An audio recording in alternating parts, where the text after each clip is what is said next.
Hey everyone, you are listening to another episode of the All Things Private Practice podcast. I am joined today by Maureen Werrbach. She is the owner of the Group Practice Exchange and Group Practice Extraordinaire LCPC in Illinois. I always have to remember these fucking acronyms because they're all different throughout the country. And we are going to talk about group practice ownership, the good and the bad and the ugly, and also being a neurodivergent entrepreneur. So, Maureen, I'm really happy to have you. I know you're busy, and I'm really just grateful for you to be here. I'm really excited to finally meet you sort of in person. I've seen you around a lot lately, and it's my fun first experience to actually be able to see you sort of in person. Yeah, the in person nowadays throughout this experience, right, is like, can we have our first Zoom meeting and actually meet each other, and instead of like DMs and sharing each other's posts and pages? Exactly. So you own the Group Practice Exchange and the Facebook group, and it's been invaluable for me on my group practice journey, something I never foresaw myself doing until COVID hit. And before we hit record, we were kind of talking about the reasoning behind getting into group practice. And in my coaching business, people are reaching out all the time. Hey, I want to start a group practice. I'm really overwhelmed with clients. I keep getting calls. I want to refer in instead of out. And my first question is always, do you want to be a leader and a boss, or do you just want to make more money? And I just want to get your take on that, as like the why behind starting group practice, I think is really important as we're like scaling and growing our businesses and building our reputation and our brand. Yeah, I think you hit the nail on the head when it comes to looking at your motivations behind starting a group practice. I'll admit, 11 years ago when I started my solo practice, a year into it is when I hired my first person, and it very much came from this space of I I would love to have someone else in the office to communicate with and to collaborate with. And I wasn't looking at it from a financial perspective, but I definitely wasn't looking at it from the perspective of, do I have what it takes to be able to lead a team, even if it's a small team? And I think that was a first big mistake that I made that turned out well because I was willing to do the work to learn how to actually be a good leader. And that was something that I had to do. And I continue to do a lot of work on. Um, and unfortunately, it's something that I'm sure you see too. A lot of practice owners don't put as much effort into because there, it isn't, it's not a quantifiable thing. You don't see working on yourself as a leader directly translate into money. And people focus more on that piece of it is hiring people, getting clients in, and oftentimes it's not until it's too late and there's people coming and leaving where they realize that business ownership and having a team of people is not only about income and profit and organizational structuring, but it's also about the human aspect of it and your own leadership growth as a person.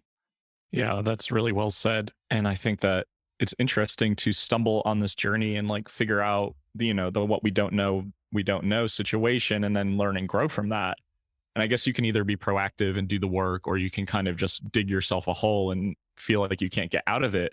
And I think what you're saying too resonates a lot because you're talking about creating culture, right? Like group practice is about the culture that you create, because so often we kind of recreate our agency environments for some reason as therapists. I guess it's probably because we don't have a lot of business training or understanding.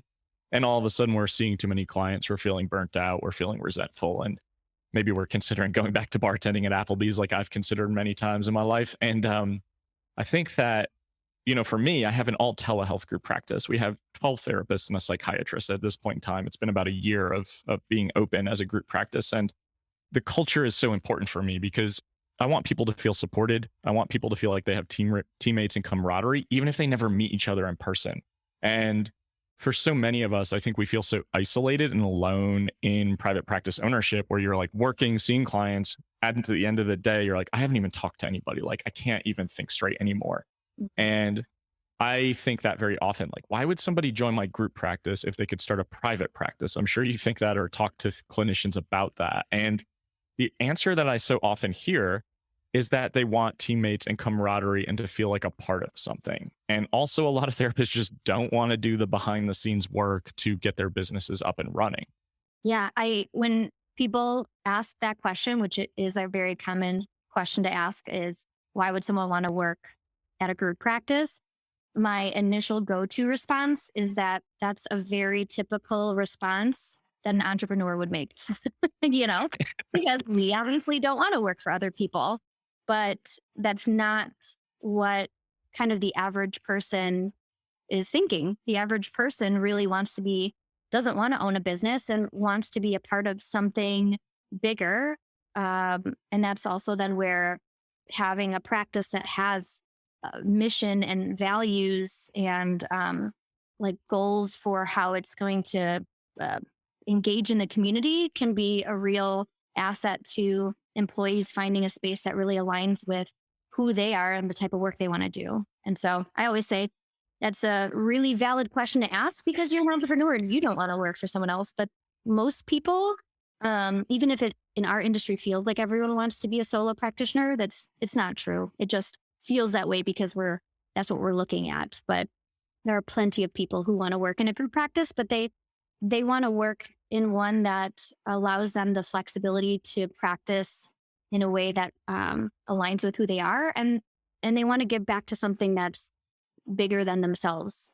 Yeah, I couldn't have said that better myself. And I think you're right. As entrepreneurs, we often can have that tunnel vision of like everyone operates this way, everyone moves through life this way. And that's just simply not true. And I think about mine and I'm like, well, of course someone would want to leave an agency job or come out of grad school and work here if we create a culture that feels supportive and in alignment with values, like you said, and really working in the community to kind of support the causes that we support. And I also think we often lose sight of the fact that people want to be led a lot of the time. Um, I've been in leadership roles all of my life, whether it be in community mental health, on my soccer teams, it doesn't really matter. But I realize more and more people want someone to kind of take charge and make some of the decisions that they really don't want to make. Mhm. And a lot of my clinicians really just want to show up and see clients and like they're very satisfied with having autonomy to work the hours they want to work and take vacation when they want to take it because that's something that I really value. I travel a lot. And we can either create a culture based around like money, money, money, money. And I'm not saying we don't make money as group practice owners. That certainly has allowed me to step away and focus more on coaching. But like my value system is more so I want to pay people really well, especially those that want to show up and do the work and, really invest in being a part of something that I feel like you said is greater than ourselves. Exactly. And so for anyone who's in the process of looking to bring on their first clinician or even a very established group practice owner who might be listening and is struggling to find therapists for their practice, which is right now, I think, harder than it usually is. Um, just that reminder that we're in this interesting space where it can feel like there isn't anyone, but I foresee that shifting really soon. Um, and I think it's also an opportunity for us to pause and look at how our practices are showing up, how they're being presented to the outside world. Um, I know we've made in the past couple of years a lot of shifts to um, even like what our website looks like, and not visually, but in terms of how we're communicating who we are. And that's led to us receiving a lot of applicants who really align with it. It's almost similar to niching. A lot of people talk about niching in private practice, and there's a whole group of people who are really afraid of niching because they feel like they're leaving out a lot of people. And similarly, that same thought process can sometimes happen with group owners who, when they really make their values and who they are very well known, that they're afraid that it's not going to attract people who maybe aren't fully on board with those values, but in their heads they're just thinking, I just need to hire people, it almost doesn't even matter. And in those instances I say, let the people who don't align with your practice and your values or your needs as a business owner, don't bring those people on, because those tend to be the people that are the first to leave or cause issues. or cause resentment in you when you see that they are not what you're looking for. But it will definitely create opportunities for people who are looking for exactly that to gravitate to your business. On this podcast, so often I have so many great guests where I'm like listening and I'm like, yeah, I don't even know how to respond because you just said everything so perfectly. Um, but you're so right. And I think that people are scared of niching, and whether it be in private practice, whether it be in group practice, because it's like, oh, I just want to take anyone and everyone because I'm kind of desperate for either client referrals or staff to come and apply. And you're right. Like if you're doing that, you're probably not going to keep people very long if you don't really understand like who you're serving and what your values are and how you show up as a practice. So I want to just speak to what you said about a lot of groups like struggling to find clinicians. I have never had that problem, and maybe I'm just lucky, but I get probably 10 applications a week at the point where I'm like, I look at them and I just throw my hands up and I'm like, nope, not responding to this right now. I don't have the energy to hire someone else at the moment. But we know who we are and we always have. And Mhm. we've always been a very authentic, real, show your tattoos, show your like pink hair, curse Right. in your content, you know? Yep. And that attracts clinicians who are like, fucking thankfully, like a group exists where I can be me and I don't have to like censor myself, Mhm. and I can just show up and serve the clients that I really want to serve. And our clients are like, we are very inclusive. So it's a lot of the LGBTQIA population, it's a lot of the BIPOC population. We work from a harm reduction standpoint. Like we want to be as ahead of the curve as we can be in terms of how we work and operate. And I can't tell you how valuable that is for me, because even in the stressful days where there are plenty of them, and I question every decision I've made as a business owner, I love my staff because we've attracted the right culture. We haven't had turnover, which I know is unusual, and I'm sure it'll come eventually. But we have a group of like-minded professionals, and my staff and my group is not for more conservative-minded human beings or therapists. Like we curse in our content, and my marketing person was like, "I don't think you should use the word fuck on your homepage. You're going to turn off like conservative clients and therapists." I was like, "Good, I don't fucking care. Like those people are not for us anyway."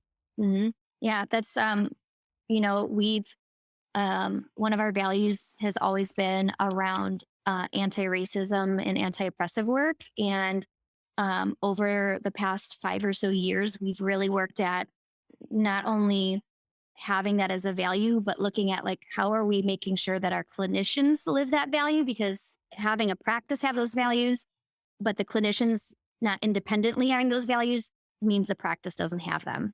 And so we have a really sort of rigorous application process where we're screening for people who actually have done anti-racism work, not only just agree, which is something years ago we would say, in our application, um, these are our values, these are our requirements, and then we would say like, are these values in line with yours? Is the value of anti-racism work and anti-oppression work in line with yours? And it was like this yes or no. But we even found that that wasn't enough, because most people aren't going to say no to that, but that doesn't mean they've done any work.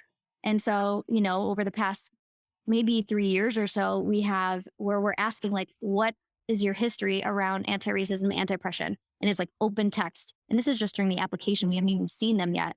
And, that has the potential, obviously, similar to your example, to have a lot of people that not applied and maybe haven't started doing that work or aren't interested in investing extra time to do that self work. But we're okay with that, because what it's also then done is it has brought in so many people that are doing that work who value the fact that this practice really um, like does what it says, like lives it. And it's also created a space for marginalized communities to apply to, who then feel safer coming into a business that's owned by a white woman, because they know that that's something that is part of our everyday communication. So it's just a matter of not being so vague, and just saying, we're a group practice and we serve people. Would you like to be here? Because that does not feel inspiring, you know? That doesn't make me want to apply. And you're absolutely right. And also, what that does, right, is like you're also ensuring that those people who don't want to do the work, who don't agree to the work, aren't going to apply. because ultimately they're not going to fill out the short answer text to say like, yes, I've done this. Yes, I agree to this. They're going to say like, oh, this isn't the practice for me. Right. And that saves you time and it saves them time. And Mhm. it also ensures that the milieu or the culture stays very consistent and in alignment. And there, it's not as disruptive if someone's like, oh, I actually don't agree with this conversation that we're having. Not Mhm. that I want an echo chamber, but I certainly want people who are on board with the mission. Yeah. And what you're saying also translates to solo practice owners. So if you're out there and you have a solo practice or you're thinking about starting one, understanding who you serve is really crucial. And it doesn't necessarily have to be, I only work with population A, B, and C, but you have to understand what your clients are experiencing on a daily basis and what is making them pick up the phone to call you. And if you don't stand out, especially in an era where we're more online, telehealth based, people are making decisions based on online marketing and website design and content that you wore out, why the fuck would they call you? Unless they're just desperate and they've called 20 practices and they're just waiting for someone to call them back, I would not pick up the phone and call someone who doesn't know who they work with. And that is the same thing for a group practice who doesn't know who they want to hire or what kind of culture they want to have. Yeah, exactly. So tell me, I'm flipping the script now on you, but you mentioned in the beginning the good, the bad, the ugly. What are some of the bad and ugly so far for you since you're, a little over a year into it? Yeah. I love talking about the bad stuff because I think we don't talk about it enough. And we're almost like, we feel ashamed to talk about the dark sides of Yeah. being a human or being an entrepreneur. And a lot of my businesses, my coaching, my group practice, my retreats, my podcast was like flying by the seat of your pants, so to speak. Basically, what I did was download a lot of your stuff from your membership. And I can't say enough about Maureen's membership. If you want a group practice, buy the fucking membership. Invest in the monthly cost because it is so, so, so invaluable. And she is not asking me to plug this. Um, However, I bought that and I sat on it for months. And I had a friend in town who was like, hey, man, I want to come work for you. And I was like, why? Like, I do private practice coaching, help people build their businesses. I'll help you for free. Like, you're my buddy. Like, I don't care. No, I want to have teammates. I want to come work for you. And I'm like, you're about to get a PhD, man. Like, I don't get it. But anyway, he was my guinea pig. And we stumbled through a lot together. And I'm really grateful he pushed me, but we made a lot of mistakes together too.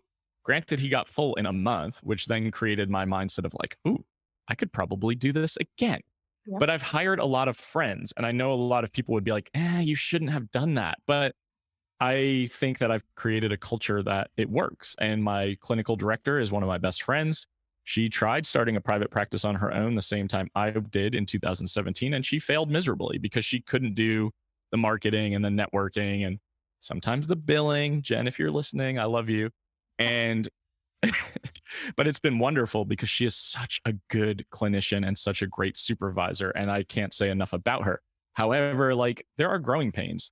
I hire two people, they get full. Okay, now you're onboarding again. And I always feel this like, I feel this overprotectiveness of our clinicians, and I feel like responsible for them to be successful. And I stress when calls aren't coming or they're not converting or whatever the case may be. I feel very invested. So that's been something that can sometimes keep me up at night. Working through policies, procedures, admin staff. I've had so many bad admin staff, like one receptionist and office admin who wasn't answering phone calls. And I had throat surgery last April, and I was laying in the hospital bed watching calls come in and come in and come in. And I text her, I'm like, I can't speak because I just had throat surgery, but why are you not answering the calls? Like, I've seen like 20 today. Oh, I didn't see any of them. Had to fire her. Had another admin that replaced her who quit via text message because she just didn't want to do the work anymore and text me at 6 p.m. Hey, I'm done. I'm not working here anymore. Thanks for the opportunity, which was a day before a wedding I was going to, which then put me back in the admin seat of like answering calls and scheduling. So we've ironed a lot of that out, and that thankfully that's been a blessing. Some people would probably say that I pay my clinicians too much. My bookkeeper and my insurance person are like, do you want to make money? But I believe in paying them well because I think that creates more investment in the business, more loyalty, and also better work quality. So I can make enough money to offset being a private practice clinician and focus more on the other things I want to do. Now, here's the biggest mistake I've made. And I've talked about it publicly, but I overpaid my clinicians by $75,000 last year. And the reason for that was I had a lot of shame about this, but I'm okay. I've worked through it. And what happened is we use two different EMR systems, and we use Simple Practice for our clinical side. My biller and credentialing person uses My Clients Plus because the reports are just more accurate in that. I was cross-referencing them. It's not a great system, so I've improved that since this time, and then just doing percentages off of that. And what I didn't realize is that her system doesn't just include insurance payments, but it includes copays and deductibles as well.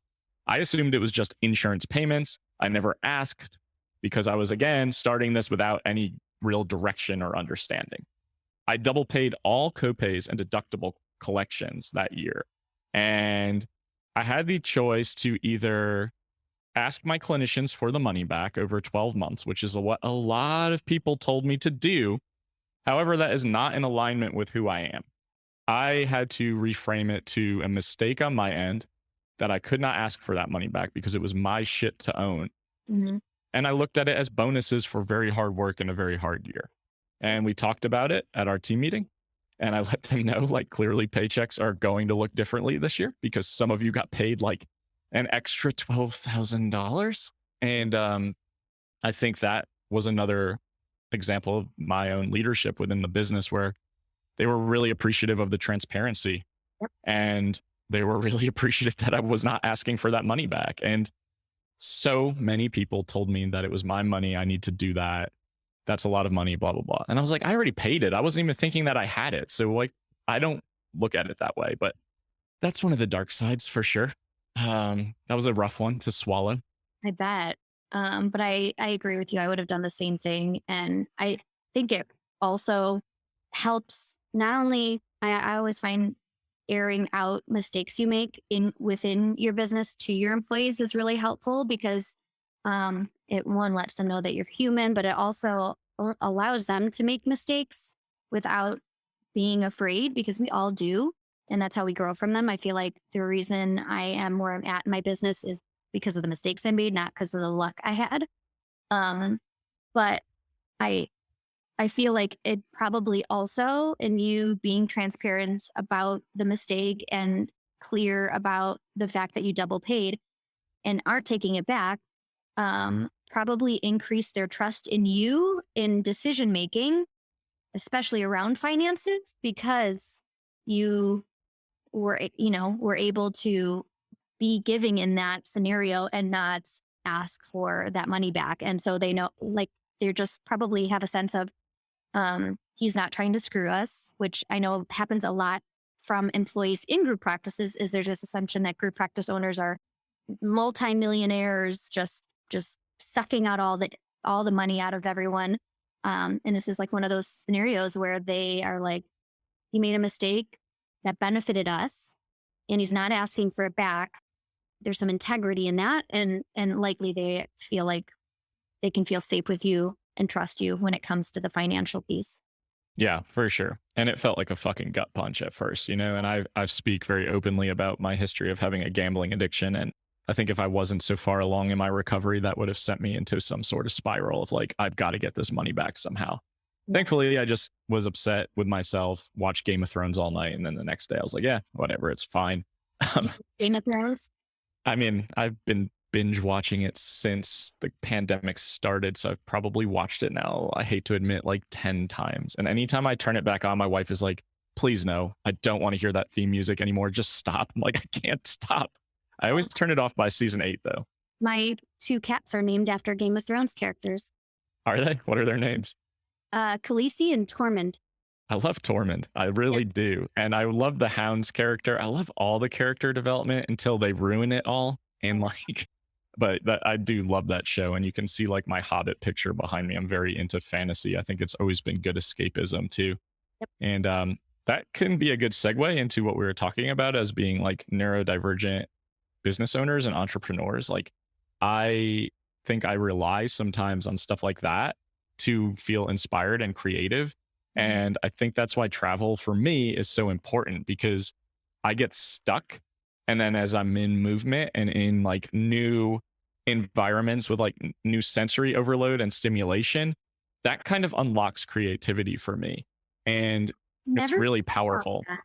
I never thought about that for myself because when before we you started recording, I was talking about how my creativity is sparked when I go on work vacations. I call them workations. And the biggest thing for my workations is that I have to be in not only a new environment, but it has to be visually stimulating for me. And that actually helps me be focused. It's a very weird combination. But it's interesting that you said that because I was like, oh, I never even tied that in with my ADHD. I think it seems counterintuitive, right? Like how people with any sort of neurodivergence go through life where it's like, oh, there's so much energy absorption. I struggle with certain sensory overload. But at the same time, when it's new sensory overload, it's exciting Yeah. and it's stimulating opposed to like overwhelming. Now, if I was to go do that here in a really loud group or environment with people I know, it would be very different. But for me to like be around strangers or like one or two people that I really enjoy being around in a new environment, that's where I flourish. And my Ireland retreat was that way. Like it was exhausting hosting it and it was depleting, but like being in Ireland, being around like the scenery and the backdrops and the accents and like the music, for me, that was like where I felt most alive and connected. And as someone who, is autistic and ADHD, connection can be hard. But in those environments, I feel most like myself, I think. And that for me is really powerful. And it's always been a major component of my business and just my creativity. Because if I'm sitting in my home office like I am right now, I have a very hard time like getting out of my way. Same. When I'm here, where you see me right now, this is, well, it's my kitchen, dining room area or living room area, but this is where I work. And it, I am the least productive here because I get up, I walk, and then I'm like, oh, I have to pee. I'll go get up, go to the bathroom. Then I sit back down and I'm like, okay, now what am I doing? And then I go, oh, my coffee's cold. Let me go warm up my coffee. I don't know how many times I literally had my therapy session right before you, like my own therapy. And I think she probably gets, and I drive her nuts probably because I move my camera over so I can get up and go to I warmed my coffee up, I think 2 or 3 times in the 1 hour, just getting up, moving my camera so she could see me. But when I'm in a different environment where I can just visually like look up from my computer and see something beautiful and new, which is why I love Asheville for me because I'm in Chicago and it's flat and boring. When I go to Asheville and I can see the mountains, I literally just need a room that has mountain view. And it's something as simple as that inspires me. It keeps me locked into my work. And all I need to rejuvenate myself is like look up from my computer screen for a few minutes, see the mountains, think about what I'm working on while I'm looking at the mountains, and I can get right back into it. So it's become probably for the past 5 years, one of the ways that when I have real big work things to do, I just save it and give myself like a 4-day weekend to go somewhere else to get that thing done because I know I'll be most productive there. I love that. And it's so spot on.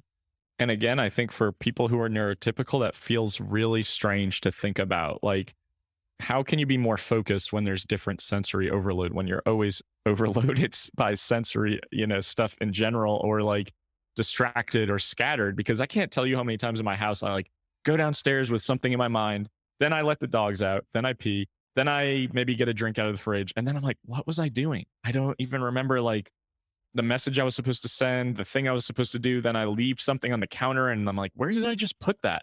Mm.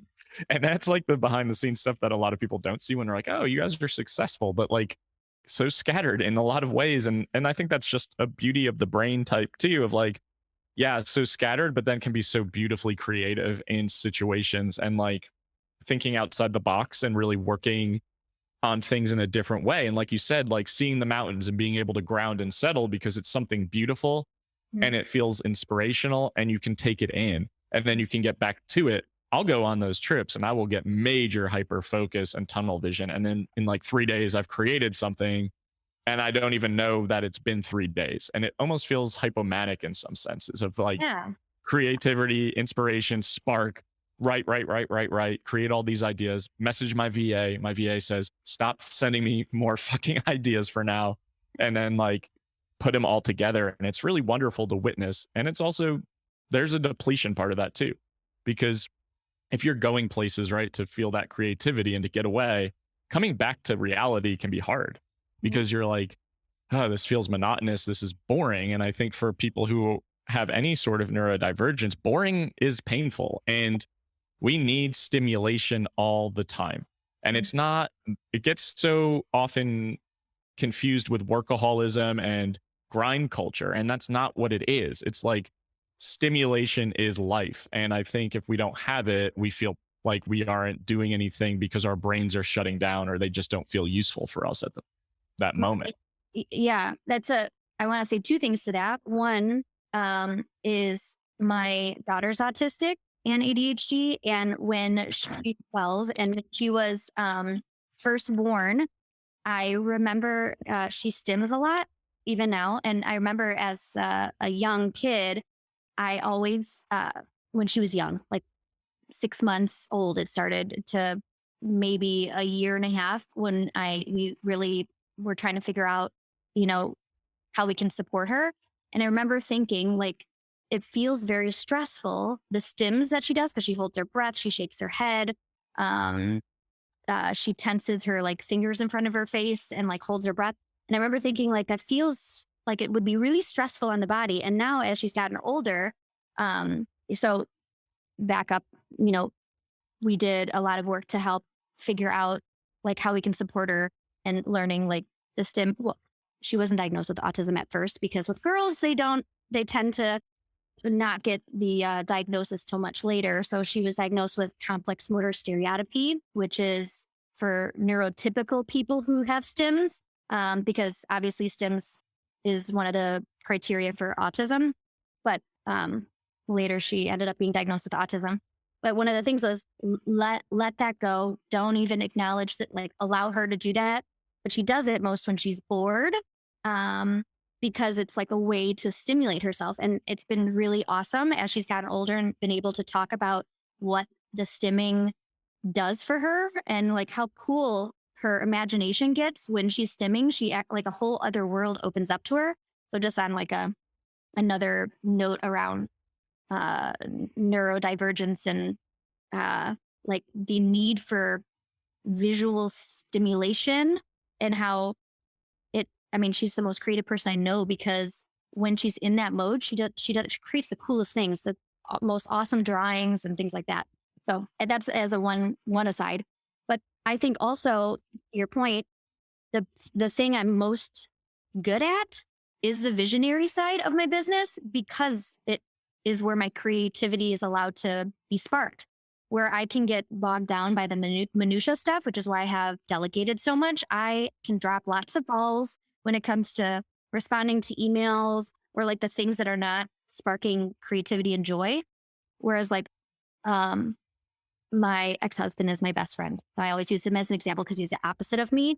He loves the small details, like checking off lists, the responding to emails or scheduling that doctor's appointment, where those things all fall to the wayside because they're like not sparking these things in me. But when I get to do the visionary stuff, that's where like my mind gets to go into all these creative modes and all these ideas come up. So it's kind of similar to what you were bringing up in Ireland. And that's, if I can just do that, I'm in kind of my zone of genius.